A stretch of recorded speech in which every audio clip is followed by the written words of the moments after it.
Guys, this video has some good news and some bad news. First, I'll tell you how we got our first set of twins, and then my mom passes away, and I'll tell you about that too.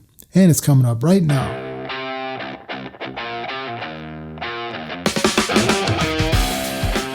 After a while, we decided we wanted kids, and I think there wasn't anything majorly wrong that, we could have had kids eventually, naturally, but I had a little bit of a low sperm count, and she had some scar tissue from something she had done before, and between the two, it would have probably taken a little bit longer, but maybe, probably would have happened. But, she was used to getting what she wanted, and I didn't care. My thing with people that I date, is that, I pretty much give in most of the time, whatever you want. And that's because I know every so often, occasionally, there might be something that I'm going to want. Okay, we see your movie almost every time, whatever. Now this is the concert I want to go to. And I expect, as rare as it happens, for it to just be like, okay, most time we do what I want to do, so we'll do what you want to do this time. So I'm pretty much used to just giving in to whatever, she wanted. And she wanted kids now. So we went to see, a specialist for like In Vitro. And we went through the process and the procedure. And, it doesn't happen right away the first time always. You put one or two in there, they don't always take.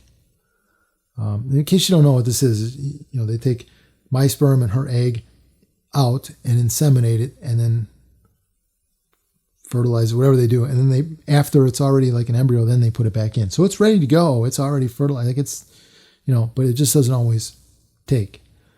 So then we're like, well, maybe we should just put a bunch in there and see if one takes. Because, if you throw more in, you're likely to get one or two more back out. So we put like 5 in. And this is like our fourth try doing it. And it's very expensive to do, by the way. It costs us like $350,000. But we put those 5 in and 2 of them took.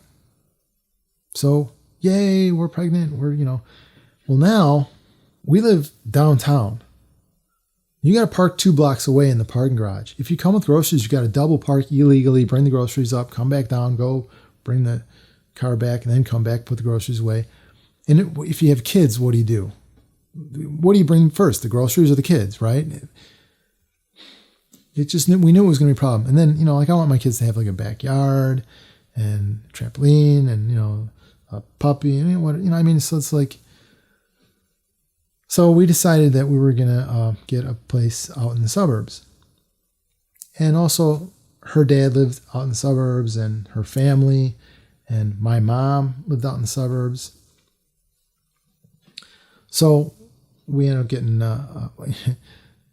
by the time she was really big and ready to pop, I still didn't have a house. And basically the very next house I looked at, I'm like, you know what, we'll take it. Paid cash for it, done, bought the house. My mom also was, looking forward to this. She wanted to meet her grandkids. She loved kids. And she would have been a great grandmother too, because she was a great mom. Well, she had problems with her hip. And so she wanted to get hip surgery. And I begged her not to do it. I'm like, you know what? She was a little bit older, like in her 70s. And it's an optional thing. It wasn't like she needed it. You know what I mean? She had a little bit of pain. She just wanted to do it. She in her mind, she wanted to be able to bend over and pick up the kids and, give them all the attention that she could and maybe run around and chase them down if she had to. And I'm like, you don't need to do that. Just be here for them, I couldn't talk her out of doing it. She wanted to do it. Well, she did it. And because she's older, I think she was 78. Because she was older, they couldn't just give her, normal anesthesia like they would you or me or whoever. They gave her like, they put it in her spine and it like numbs or whatever. And they did the surgery. And it was a good success and everything was good and it worked out great. And she was at the recovery place, nursing home, whatever it was, just for a couple of weeks just to recover. All the houses that I was looking at, I made sure had an extra room for her because I wanted her to live with us. I'm a mama's boy. I loved her. I lived with her, for a long time. Even when I moved out, I went back in for a while.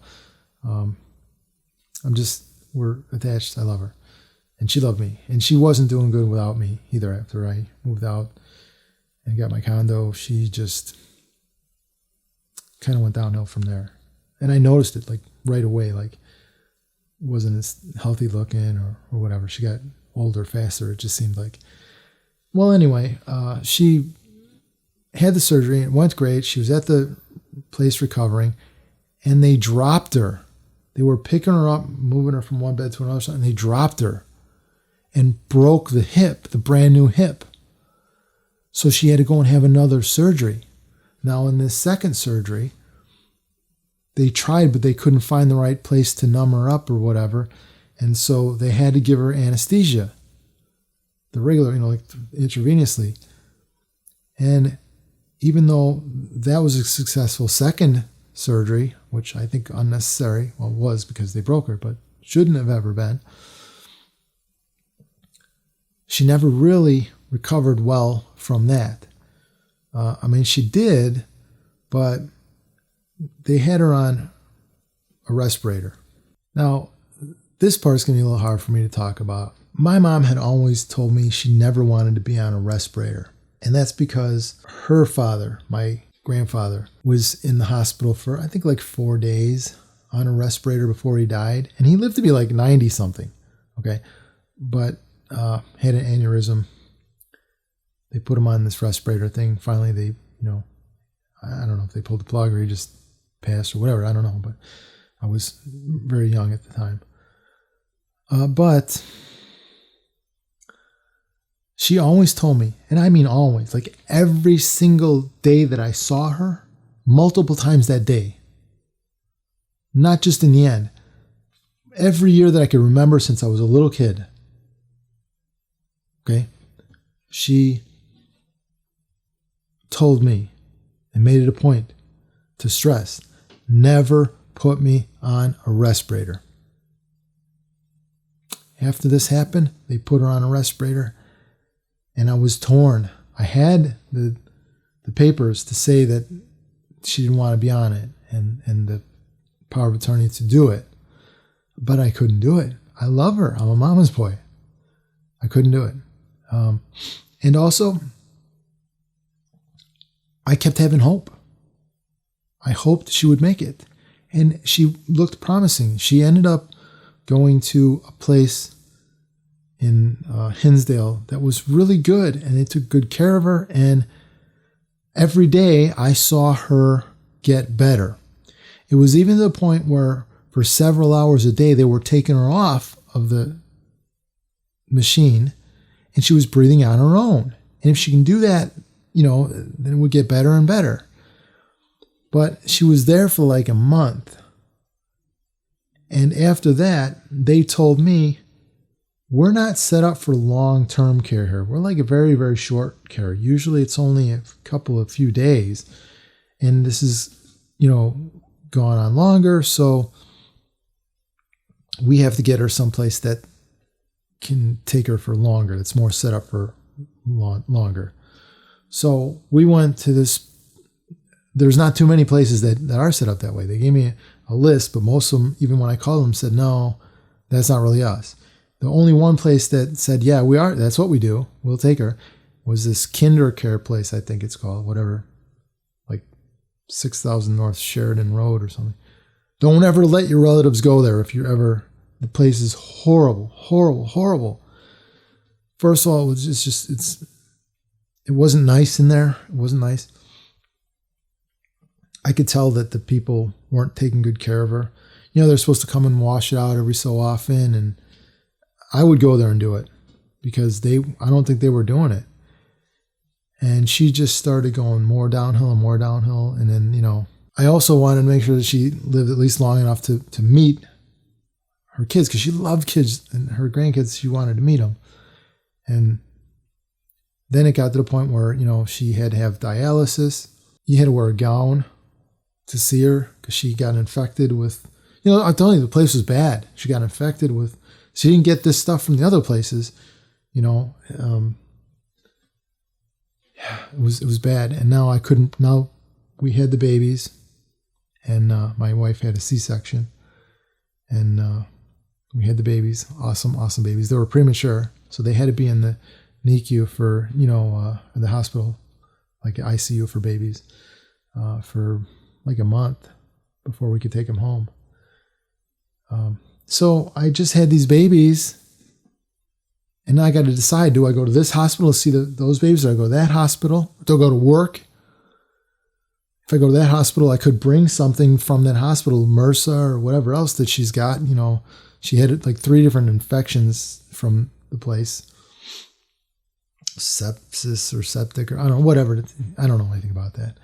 You know, I had to wear a gown, and then I might bring them to the other one and give them to the little babies that are barely making it. You know, it's like,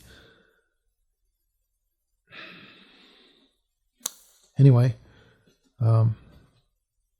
I showed her pictures like from my phone, but she never did get to meet the babies. She passed away, you know, there. And what it was basically, it came down to, she was getting dialysis every day, and they're like, she's not going to pull out of it now, you know. So if you don't want to you don't want to take her off the respirator, take her off the dialysis machine, and in a couple of days she'll die. Well, that's a pretty crappy decision to make, but it had gone on now for almost a year, and all that kept going through my head is every single day of my life, literally, several times a day, she told me, don't ever put her on a respirator. And I did. And that's like, again, more guilt that I have to just live with for the rest of my life. Well, guys, if you're still watching, you must have liked the video. And if you did, give it a like. Now, if you want to see more like this, subscribe and click the bell. If you got some extra time on your hands, why not watch another one? You can choose one from the Stories of My Life playlist, which will appear here after I disappear. Or you could watch the next one in the series, which will also appear here. See you in the next one.